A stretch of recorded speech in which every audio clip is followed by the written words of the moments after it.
Hey guys, if you're the parent or teacher of a young child who needs to begin handwriting, or you see that handwriting skills are starting to emerge, uh, this video is for you. What we're going to do is we're going to look at the way I, as an occupational therapist, would typically approach a session with a student who is as described. What I'm going to do is I'm going to walk you through a typical session that's going to include a variety of the activities that I like to hit because I want to treat the whole child.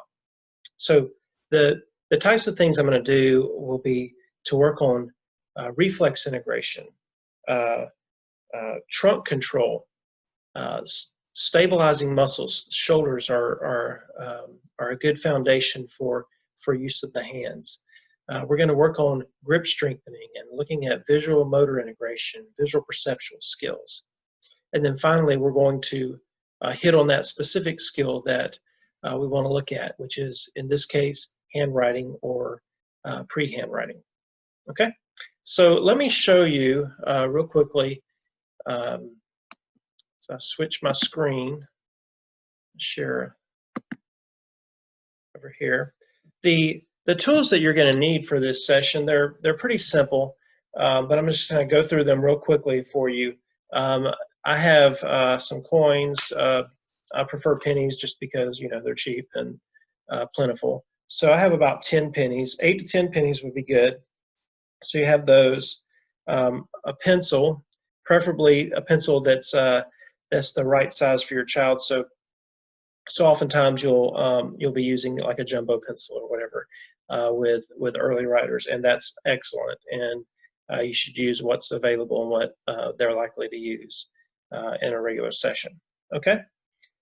Then I have these markers. Actually, what I would like for you to do with your child is, instead of using markers, use crayons that represent these colors. I'm using markers because I find that they stand out more during a video presentation like this. But I want you to have green, black, yellow, and red. And you'll understand as we do the activities why I have those colors. Okay? And then I want you to have a single sheet of paper, preferably the kind of paper that your child uses. Now, typically a pre-writer, they're going to have the paper that's more has a more horizontal layout, and the lines are thicker. But I'm going to apply that with this paper because I use this approach with kids of all ages, just to help them with their orientation and help them to learn the boundaries for writing. So you can apply it to paper just like this, or you can apply it to the paper that your child normally would use. And then what I'd like for you to have is a couple of just blank sheets of paper. Now you can use lined paper if you want to, but the blank paper is what I would prefer for a couple of activities. Okay, so those are the tools we'll use. Oh, also I should mention, you may decide that using a ruler for a straight edge or some other tool for a straight edge might be helpful, as we're going to be drawing horizontal and vertical lines. All right, so now let's get into our activities.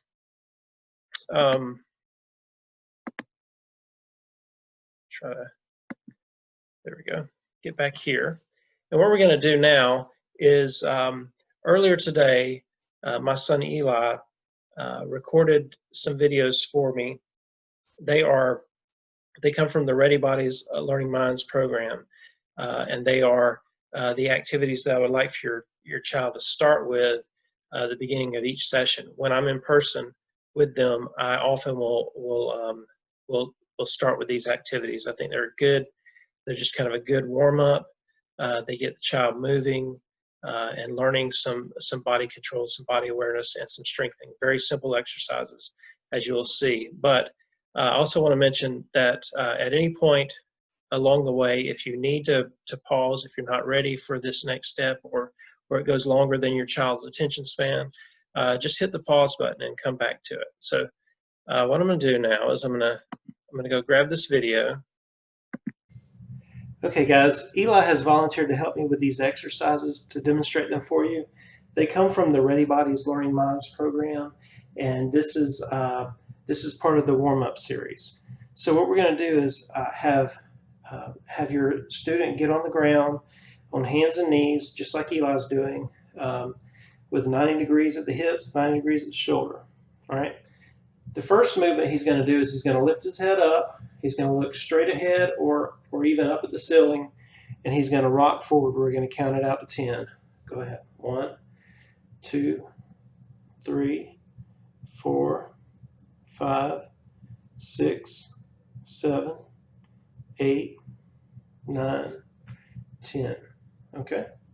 All right, then he's going to stay in this position, and now he's going to turn his head to the side with one ear up, one ear down, and rock forward again. 1, 2, 3, 4, 5, 6, 7, 8, 9, 10. He's going to turn his head to the other side and 10.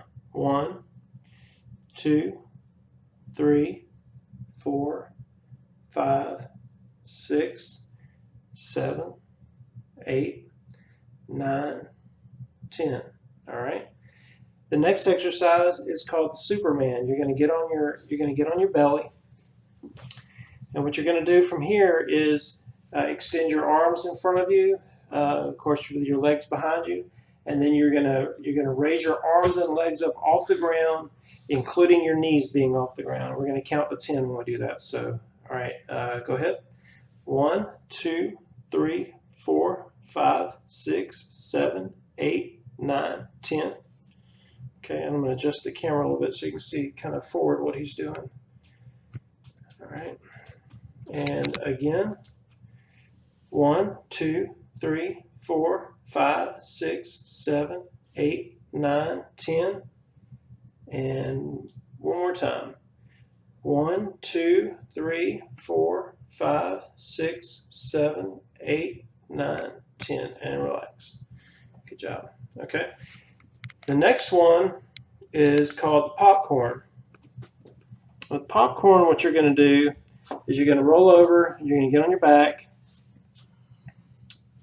you're going to bring your knees up, put your hands on your knees, and bring your head up, and then count to 10. 1, 2, 3, 4, 5, 6, 7, 8, 9, 10. Pop out. There you go. And 2 more times. Knees up, hands on knees, head up. 1, 2, 3, 4, 5, 6, 7, 8, 9, 10. Pop out. Good job. And one more time.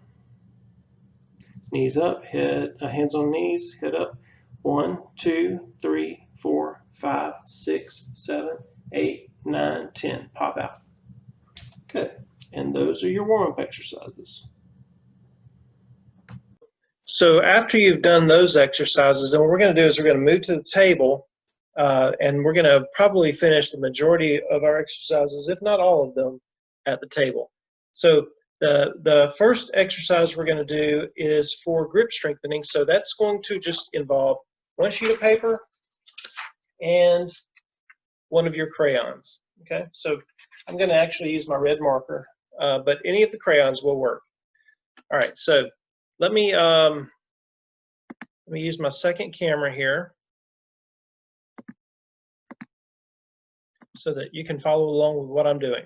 All right, and as I mentioned before, at any point along the way, if your child's attention span is just not strong enough for the activities, or if you need to take a break or whatever, just pause it. If you have to gather supplies, just do that, but come back to it. You'll find that the whole session will be very valuable. And I should also mention that it's not enough for your child just to do this one time. They actually could repeat this this program, this series of exercises in this video multiple times and benefit every time. So the first thing we're going to do is we're going to crumble up the paper so it's a nice, cheap grip strengthening exercise and it's not messy. So the first thing you're going to do is you're going to just take your sheet of paper and you're just going to crumble it up, just like I'm doing, okay? And you encourage them to squeeze it tight and then spread it out. And what we're going to do, you can do this 10 times, but we're going to do, say, for the sake of the video and just saving a little time, is we're going to do it 5 times. So what we're going to do is each time we crumble it, we're going to put a mark on the paper, okay? So that signifies we've done this one time. And then we're going to ball it back up. Great for just really squeezing, really getting that good grip strengthening. And the more you squeeze it, the softer the paper gets. Just a nice little exercise. Sometimes we color the paper in advance, but for today, we're just going to keep up with how many times we've done it. So now we've done it 2 times. We can go again, squeeze it really good, and then open it back up. Try not to tear the paper when you open it. Come back, spread it out 3 times. All right. 2 more times. All right. So hopefully your child is able to keep up with me. But like I said, if they're not, you can have them pause it, or you can pause it until they get it. So it's 4 times. Remember, you can do this 10 times. It will be great. But we're just going to do it 5 times today. So right here. So now, just to make sure that I've done it as many times as I said I would, a nice little counting practice as well. 1, 2, 3, 4, 5. We did it 5 times. Good job. All right, so we're done with that. We're going to move that out of the way. Our next thing that we're going to move into is a visual motor activity. All right, and what that's going to involve is just also your other sheet of blank paper. I've gone ahead and made this one up for you, but what I want you to do is have your student form these shapes, the circles and squares, and then just kind of a nice little spot here in the middle, of course, with that line across there. And then we're going to do a fine motor activity with it. But right now, I'll just kind of work through this with you. So what we'll do is, and I'm going to do mine upside down so your student can watch it the way I'm doing it. So we're going to make circles across. You can try to count how many you want, but ultimately, it's just good to kind of get across the page. Okay, I did 1, 2, 3, 4, 5, 6, 7, 8. Okay, 8. That's perfect. All right, and then what we're going to do is we're going to go down a little bit. We're going to draw a line that goes across. Nice horizontal line. All right, and then below that, we're going to make squares if we can. Now, a lot of your kids, their circle and their square may look very much the same. They may just be squiggly lines, but that's okay. We want them to have the idea that we want these to be different. So 3, 4, if we can do as many as we did up above, that's great. But we're not going to worry too much about it. Let's see, 1, 2, 3, 4, 5, 6, 7, 8. Okay, good. All right, and then at the bottom, what you're going to do is just kind of make a big circle and then just kind of just fill it in. All right, there we go. Now, this becomes our, got a wire in the way. This becomes our board for our fine motor activity. Okay, so what we're going to do now is we're going to go find our pennies. All right, just kind of spread them out on this page here. And what we're going to do is we're going to take the pennies and we're going to fill up our circles with them. All right, so you can pick them up or you can slide them across, however you want to do it, like that. And I got 2 extra, so I'm just going to put those out of the way. All right. Okay. And then once you've got them all in the circles, you say, okay, now what I want you to do is put them on the line and make sure they touch the line. Let them sit right on top of that line. All right. This is going to come in handy for handwriting activities where we're going to enforce you need to touch the line. Make these circles touch that line. Here we go. Work them all the way down there. Are they on the line? Are there any that are off? Maybe that one's a little bit off. We'll just, oh yeah, it's really good now. Okay, so now you've moved from the circles, you've moved to the line. Okay, now what's next? We're going to put them in the squares. All right. Good job. So we're just kind of moving these pennies around. Now the next part of this is really more of the fine motor aspect of the activity, is that we're going to go to this little pile right here, and we are going to stack our pennies up. So now you actually have to lift them up off the paper, and you're going to put them on top of each other. It's okay if they slide off. What you want to do is just try to stack them up as best you can. If they fall off, they fall off. No big deal. We're going to try to stack them up as high as we can. Okay, just like that. And you notice I'm using my other hand to help position, which is fine to do. You can do that. Okay, and we've done that. All right, that's our fine motor activity. So we're going to slide that out of the way. And now we are on to our handwriting activity. Okay, so I wonder if I should have it upside down like that. Yep, it's probably better for your viewing. All right, now this is something that I've only recently started doing with my students, and I'm doing it with students at all ages, and I'm finding that it's just really great for them. They understand it right away. I see a lot of kids whose approach to handwriting is kind of disorganized, with their letters and numbers being very inconsistent in size and being kind of all over the place, up and down, not really staying on a line, running to the end of a page. I found that teaching them this little trick helps a lot with that. So I like, even with my earliest pre-writers, to do this. Okay, so remember when I said you might want to use a ruler? A ruler could come in handy, but it's also a skill that you have to learn. Now let me show you what I'm doing here. So I use yeah, right here. Try to get on this camera. There you go. I use green, so you get your green crayon. You want to get your yellow crayon and your red crayon. But let's start with the green one first, okay? So you'll notice if you're using this kind of paper, so before I mark on it, it looks like this. If you're using this kind of paper, what you'll notice is that on the left-hand side, there's a dark red line. Well, we're going to change that. We're going to turn it into a green line, okay? So what we're going to do is that dark red line, we're going to turn it into a green line, because we're using the rules of driving and traffic that are going to help us. They're going to give us cues on how to do things. So we want our starting place for writing to be like a green light, okay? So where you go to start, what do you see? What does it mean when you see a green light? When your mom and dad are driving around, you see a green light, what does it mean?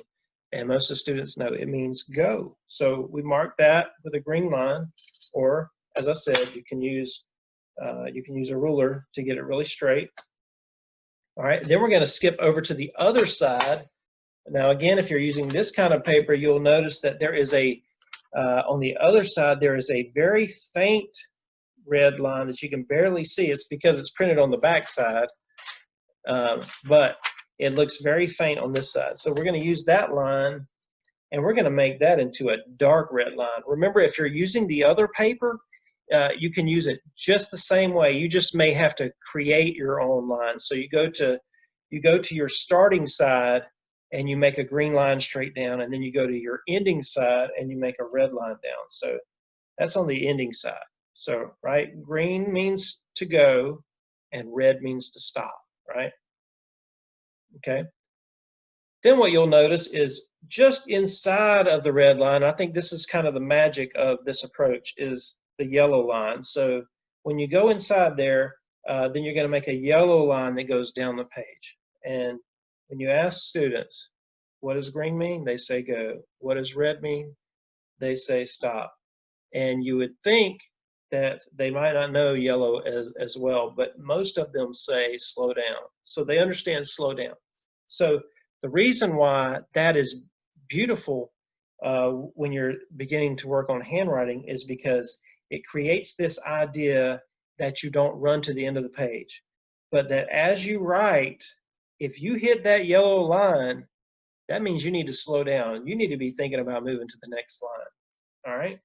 So then what you're going to do, go ahead and get your black crayon, and you're going to make a line on the bottom line of where you want to write. So whatever line it is that you want to write, your first thing that you're going to write, you're going to make a black line there.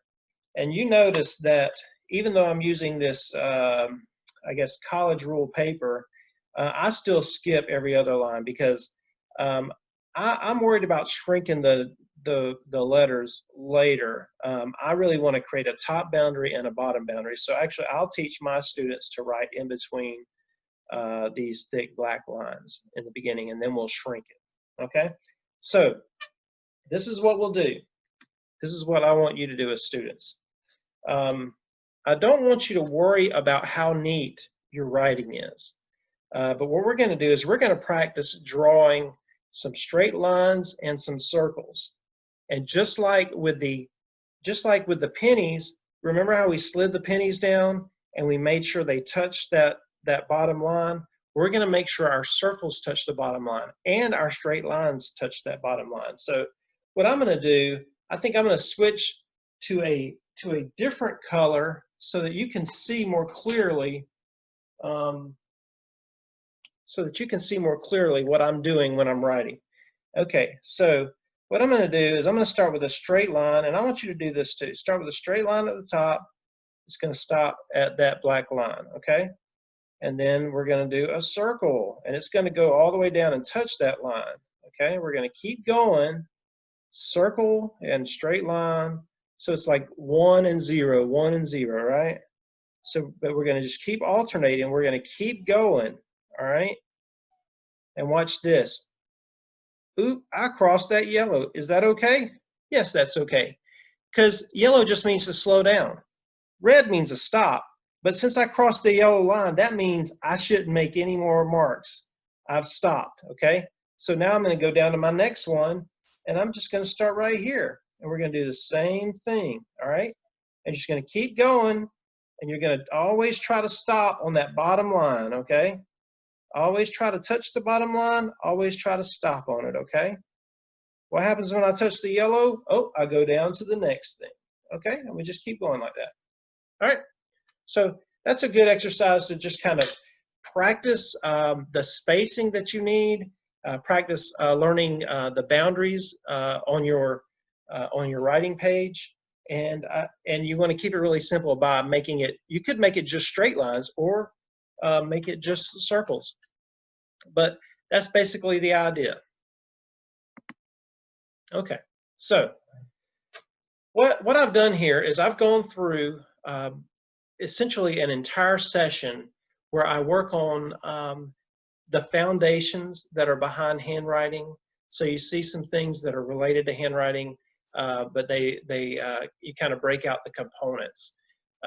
So as you work on these individual skills and you bring them together, then you see increased legibility over time.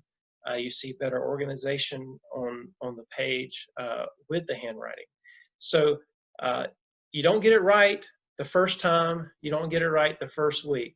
But if you use these activities, you use this video to work through every day for a week or a couple of weeks even, I think what you'll find is your student, your child is going to have a better understanding of how to do handwriting. It's going to have a better grasp of the motor control that it takes to do handwriting, and so it's going to be great for just the foundation of the skill. So I would encourage you to get on that and stay with it. All right, that's it for today. Thanks.